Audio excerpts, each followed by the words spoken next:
Hello, and welcome to my tutorial series on how to learn C# in Unity. Before we begin, it's assumed throughout this series that you have a little bit of exposure to Unity and C# scripting, but you're new to coding and you want to learn some coding conventions and a little more in-depth coverage about C# and how it pertains to Unity. This series isn't really going to cover too much in things like what are game objects, how to use game objects, and how to use the components and the animator.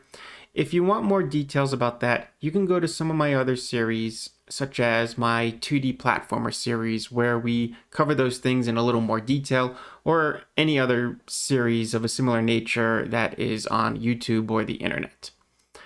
So let's begin by diving right into this. I've created a C# script here called test.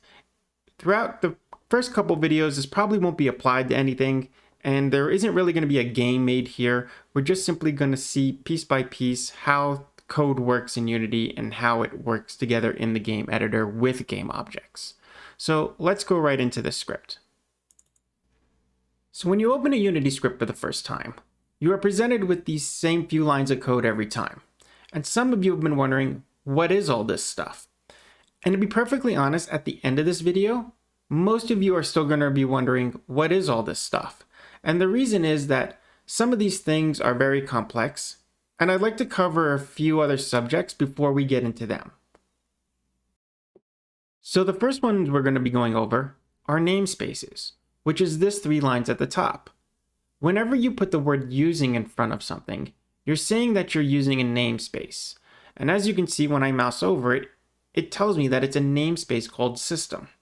So a rough definition of namespace is that in computers or in coding, we use specific words to let the computer know what we want to do. And we don't want it to be confused with these words that might be used for something else.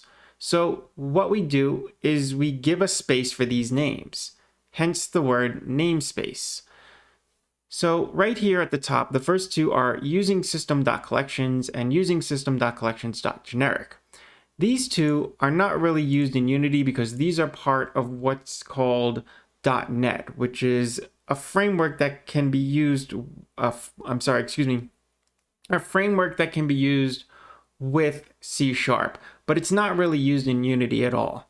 So in all actuality, I can actually get rid of these two. Let's say I just highlight them and let's say I just cut them out. And then I hit save and I go back into my editor. It's compiling it right now.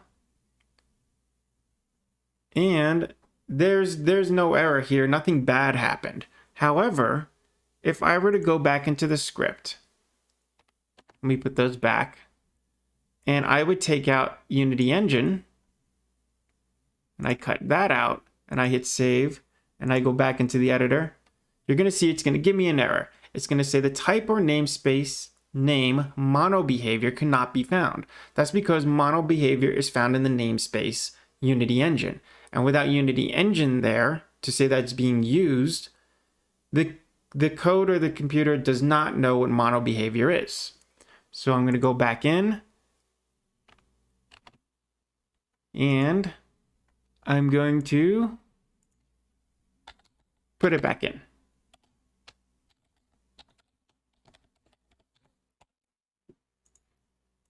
And there we go. I'm going to hit save and this is going to go assemble for a second and now it's going to disappear because now I'm using my Unity Engine namespace and now it knows that mono behavior is in that namespace, which brings us to mono behavior. Now, mono behavior is what's called a base class.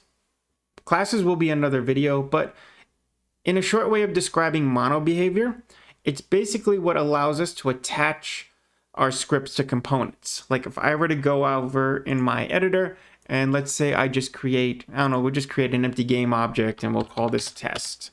And then I can go ahead and take my test script and just throw it on my empty game object.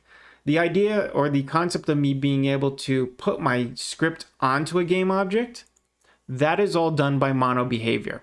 And inside mono behavior are all the other classes or things that I can use to be able to tell my game object what to do, such as void start and void update. which now brings us to those two things. So we'll come back to the words void later on. Let's just concentrate on what the start and update functions actually do. So it says right here that start is called before the first frame update. So basically what happens is that when you push play, everything in between these two curly brackets, all the code you would put here, gets enacted. But it only happens once. Then, after it's done, then we go to the update function. And then update is called once per frame. So every time a frame is played, all the code in the update function gets enacted. And just to show you exactly how this works, I'm going to put a small line of code here, debug.log. I'm going to put a parentheses with a quotation marks, and I'm going to spell it right. I'm going to put start function in this one, and then I'm just simply, actually I got to put a semicolon at the end. And then I'm going to copy, put this here, paste it, and then I'm just going to change the word to update function. So just to go over what this line of code did, debug.log allows me to print words right here in the debug log right here in console.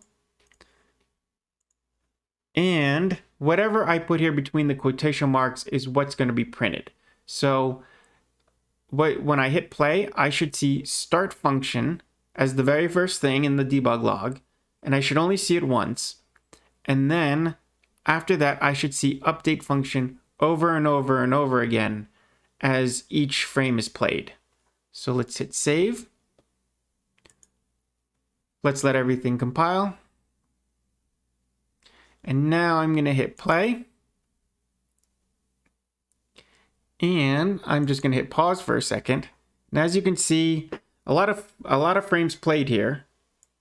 So if I go to the very top, the very first thing that happened was the start function, because everything in the start function happened, and then it only did it once, and then after that, it started enacting everything in the update function again and again as each frame was played, and I didn't even keep it on for very long, and look how many frames were played there. There were 858 frames, or actually -1, because we had the start function first, so there was 857 frames played in that very short period of time that I played the game there.